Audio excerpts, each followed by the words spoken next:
step in computer games is one that may never show up in a video arcade. It's the brainchild of the man responsible for creating many of Silicon Valley's most successful computer games, and it's called Balance of the Planet. As New Center 4's Richard Hart reports, it's the next step in games with a conscience.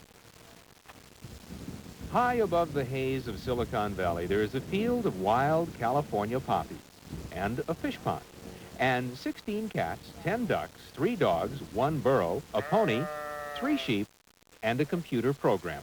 There's Sherlock and Sherry, Sheba. Thank you, Sherry. This little ecosystem is home and research lab for Chris Crawford, the world's most prolific producer of games that simulate real life on a computer. His success began with war games and ended with peace games. His latest program, and probably the most important thing he's ever done, is Balance of the Planet.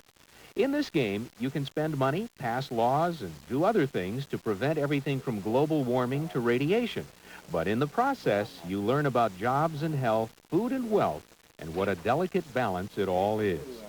Maybe you think we need more solar energy, or that nuclear is the answer. What Chris Crawford is saying to you is, okay, wise guy, you think you can save the planet? Be my guest. Start making the decisions. Start making the trade-offs yourself. There's some rough trade-offs. Environmental problems exist because they're difficult. If environmental problems were easy, we would have solved them by now. But we haven't made much progress because there's some tough trade-offs. And in order to make the trade-off, we've got to face up to the problems honestly.